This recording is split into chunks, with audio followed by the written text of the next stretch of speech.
Welcome back, my Tarot Maniacs. So we are up to chapter 7 in the K-Fed book. And what we're doing, if this is your first time here, if you're just discovering my channel, I'm Annabelle. I'm a tarot practitioner and psychic for over 35 years. And we are doing the first ever Tarot Tells the Truth series. And we're breaking down Kevin Federline's book, chunk by chunk. We're up to chapter 7, and this is our 4th installment. So I hope you guys are enjoying it. I'm trying to read snippets from it so you can kind of get the flair of it. One of the things that I haven't told you yet is that K-Fed does narrate it himself, and he talks so slow and affected that I literally had to speed it up to 1.5 speed and at times 1.7 speed. So if you are listening to it, you might have to speed it up a little bit. So what happens in chapter 7? They've already decided they're getting married. They've asked Jamie Spears for her hand in marriage. Britney bought one ring and then decided she wanted a different ring, and K-Fed took the original ring and had himself a nice pinky ring made like a Mac. So we are now the night before the wedding. 'Twas the night before wedding, and all through the house. There's a little bit of backstory to the wedding too, and we'll find out a little bit as we go into the chapter. They had a big formal wedding planned at the Bakar Resort, and the information got leaked. They were going to have like 250 people or more, according to Kevin, and it was going to be a big splashy, celebrity event. And the date got leaked, the date and location got leaked, so they opted to have a surprise wedding. I'm always suspicious of surprise weddings, like, surprise, you're at a wedding. Like, I don't know. That seems a little bit odd. I do have one set of friends that did a surprise wedding, and it really was in a cute way because like everyone was waiting, like, come on, like, get married already. And they got married and had like a surprise reception for all of us. And it was quite nice. It was lovely. But they had what was supposed to be a dinner party. And they said the night before, surprise, we're going to have the wedding. So they were staying at the Fairmont in Santa Monica, and they were supposed to just be chilling out. And Kevin discovers that Britney is no longer in their bungalow. And so he was kind of waiting around trying to figure out where she was. And he looks out on the balcony. She's not there. And he goes to the front of the bungalow, and she is out front, which was still like a private area, he said, on the phone. And so when she came in, he noticed that she looked like she had been crying. And he said, what's what? And she said, I just had to talk to Justin. I had to close a chapter before I open this new chapter. So I have questions about that, and we're going to ask the tarot. Now, I've already asked the tarot this specific question. What was Britney looking for from Justin? You can see that in one of my live videos. I think we did it in a live. But let's bring up the card view. Hit the like button as that video comes up, as the card view comes up. And we are going to giddy up, buttercups. I'm so glad you guys are here. I hope you're enjoying this series. I hope it is fun for you all. It's certainly fun for me. I'm a little exhausted from reading the book. It's the 22nd today, and I got the book. As you guys know, I'm a little neurodivergent, so I read and listen at the same time. It just helps me absorb the information a little bit better. A trick I learned in college. I had a friend who was blind, and in the recording of some books for him, in our English department, some of our friends in the English department decided to do that.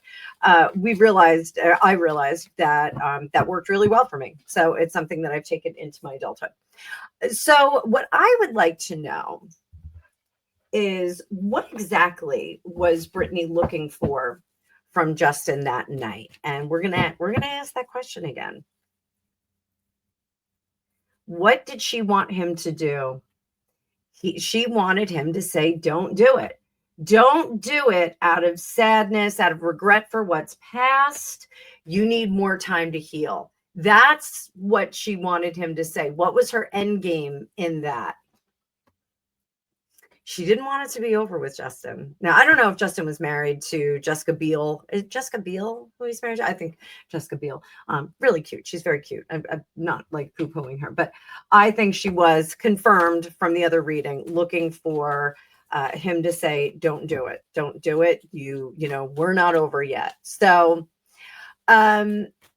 why did Kevin not do something more significant in this red flag situation? What was he truly thinking? He says he just kind of shrugged it off.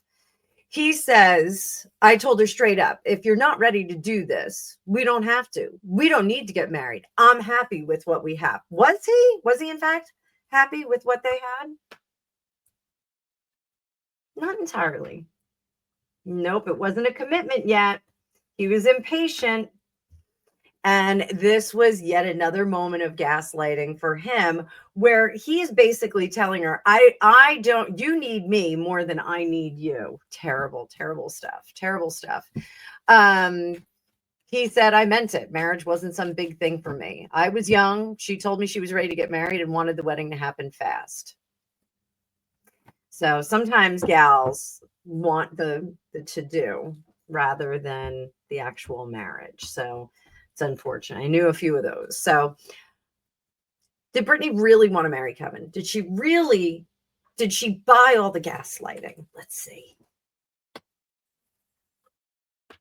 Yeah, she was seeing a future with him. He was taking such good care of her in her mind that he was the one. He was the one that she wanted. He was the one. So moving forward, what did Justin think in that moment? Let's see what Justin thought.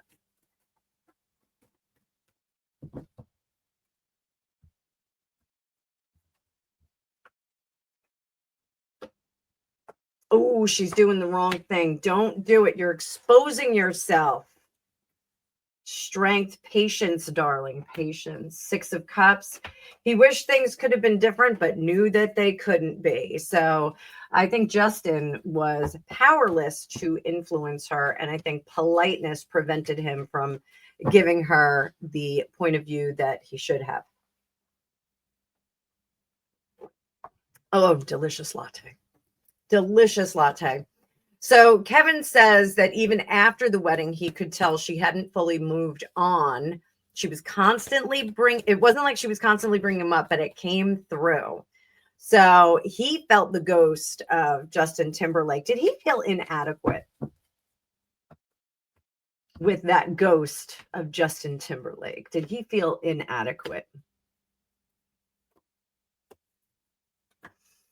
In that moment, I think he did, in those moments, I think he did regret not being more dynamic or decisive in what he did in that moment. I think he really wanted to lay it down that I don't need you. I think he almost wanted to postpone that wedding, rest and recovery, to drive his point a little further home. So that's a little disturbing, So looking back, especially after hearing what she said in the book, I realized it was deeper than that. She never really got over him. She might have loved me, but there's always something there with Justin that she couldn't let go of. I've never read on this. Let's read on it. Is Justin Britney's true love? That's a yes. That's a huge yes. I don't love Justin Timberlake. I don't love them. And especially in that denim outfit that they wore together. Yeah, hard pass. So they get married and they go on. The wedding was supposed to be this grand affair. It was supposed to be a big celebration. Who leaked it? Was the leak from within the family? Or I shouldn't say the family. Was the leak within the organization? Her organization? No. Was the leak at the hotel? Yes. The leak was from the hotel. So somebody at the hotel leaked that to the press. Somebody got paid out on it.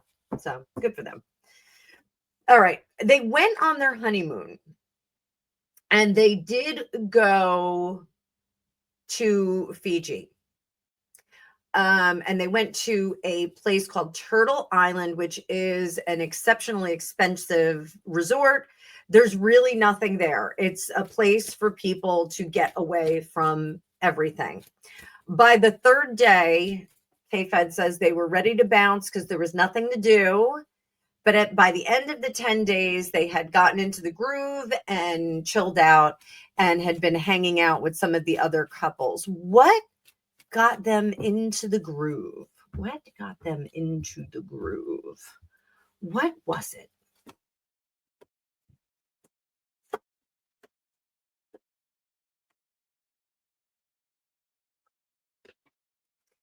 So I think that they realized that they could have such a great time there together and they could party. This was like for people that aren't partying all the time, this would have been the moment where they said, "Oh, we can get our craziness on right now here and we can have a great time and no one's going to know about it. Like we're here with a few other couples that are looking for the same kind of seclusion and privacy that we have." So, and presumably that resort asks people to sign a non-disclosure act so that they don't talk out of school about the other people that were there. I think it comes with quite a premium to go there. You can look it up, Turtle Island in Fiji. So, Fiji, I've never been, but I always tell people if I ever fake my own death and run off, I am going to be either in the Fiji, or actually, I'm not even going to disclose the other one because who knows if I ever go missing. If I ever go missing, guys, I'm going to have a little slushy fruit shack that I'm going to be serving drinks at. So maybe it'll be in Fiji. Maybe. I don't know. So they do come back and they're a little bit refreshed. While they were there, they were fishing, hanging out with the other couples, blah, blah, blah, blah, blah. They didn't want to come home, but why wouldn't you? Why wouldn't you want to stay there on Gilligan's Island? They came back to reality in Los Angeles and going back and forth to Kentwood, Louisiana, which is Britney's hometown. And they were looking for a new house. A few months later, they found out that Britney was pregnant with Sean Preston.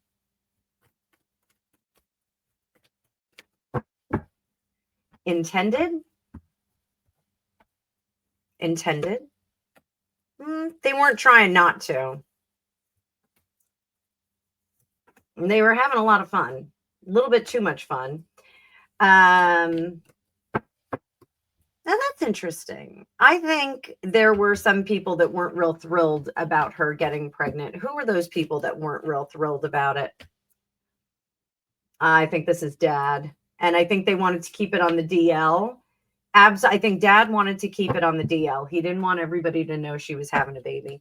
And I think that the way she announced this pregnancy, I do think that it was at the Willy Wonka premiere and she had the shirt on with the cute little belly that said, I've got the golden ticket. I think that was how we all found out she was pregnant, but I could be wrong. If you know how we found out Britney was pregnant for the first time, drop it in the comments down below and let me know. You can.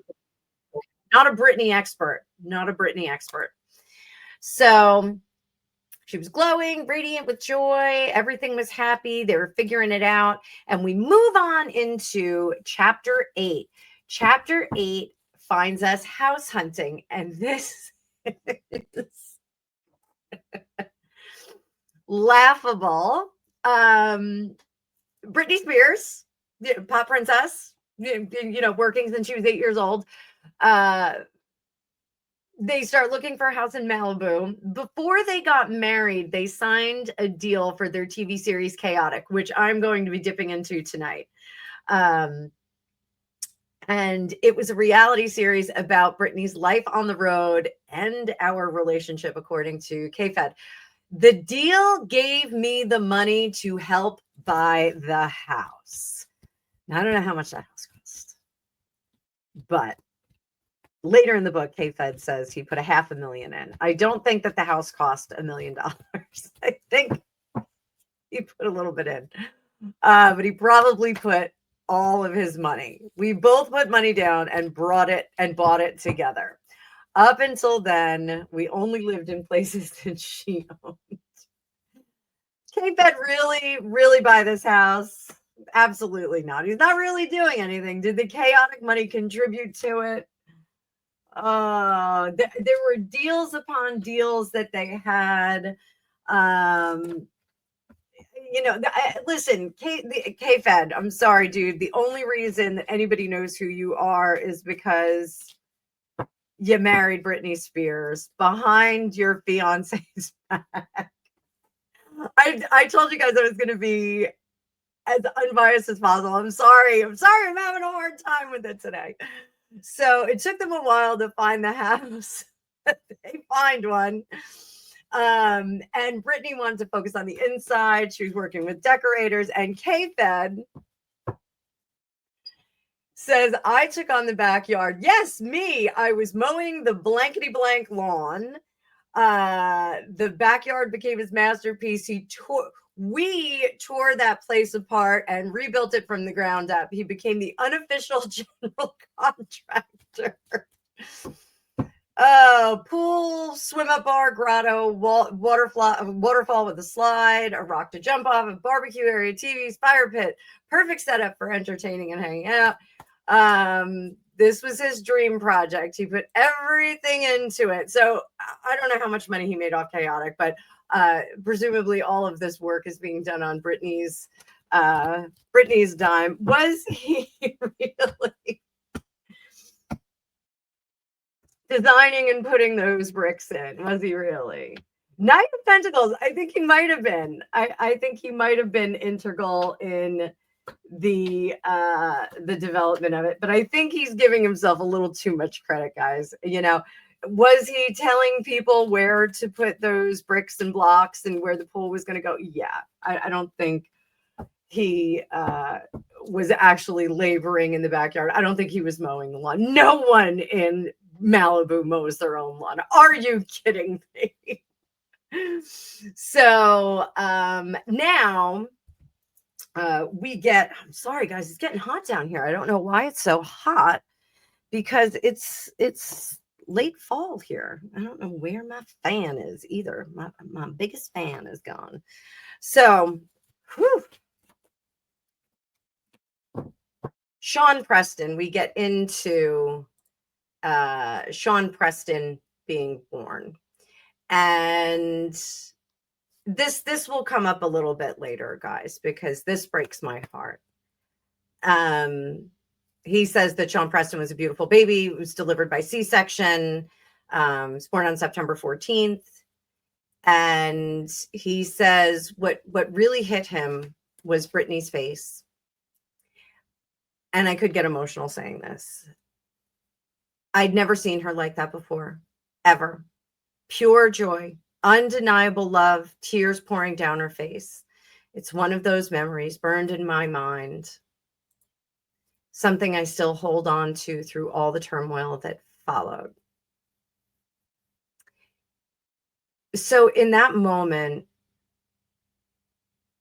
I think Britney found her real purpose in this world. She wanted to be a mama. And I think she found a real purpose. We're going to unpack that a little. And somehow I got 4. I never split into 4. That moment for Britney. That moment.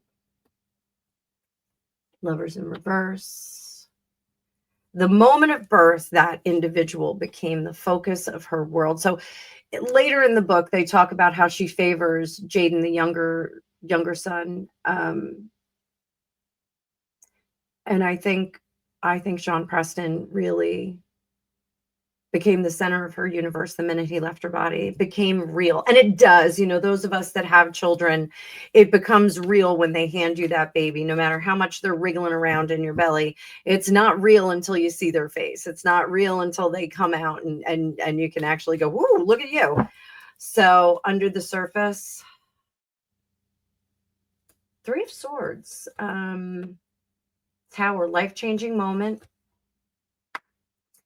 Justice in reverse, and we're getting a little bit more of what's happening. This was a whole new start for her to be able to right the wrongs of the past, right the wrongs of parenting that she had seen. So I do think, and you can see from that spread, it's a very complicated moment for her.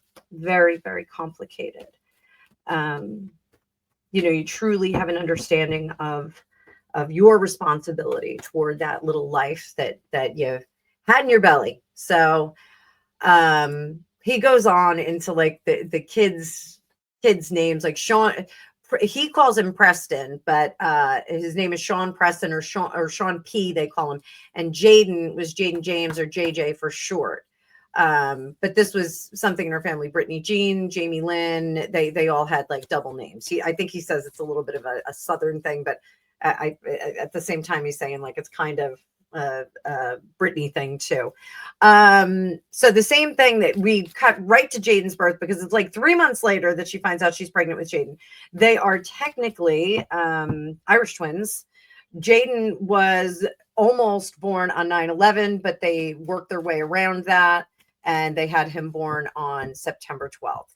Now, I do want to ask the tarot this. So one of the things that I had heard about when I was in Los Angeles is that a lot of these scheduled C-sections, they're not for privacy purposes, but because you're going to get a tummy tuck at the same time. Did she tummy tuck with baby number 1? Did she do a tummy tuck with baby number 1 after delivery? They did a little zhuzhing. How about after baby number 2? Yes, look at that. Look at that, guys. It's before and after, before and after.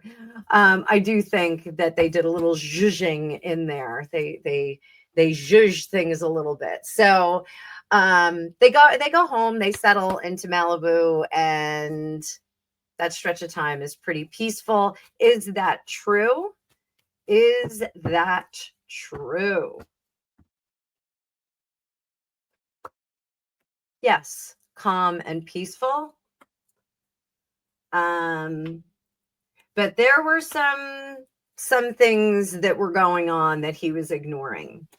So we're going to get to that in the next one. So I want you tarot maniacs to sit tight until we get to the next one, and let me know what you think of the series. Like this is a new thing for me in terms of going through a whole book. I don't know if we'll ever do this again. Maybe we will, maybe we won't. But let me know what you think of this series. Let me know what you think of the book so far, and if you want more quotes from the book or what. So I will see you in the next one. Thanks so much for watching. Bye-bye for now.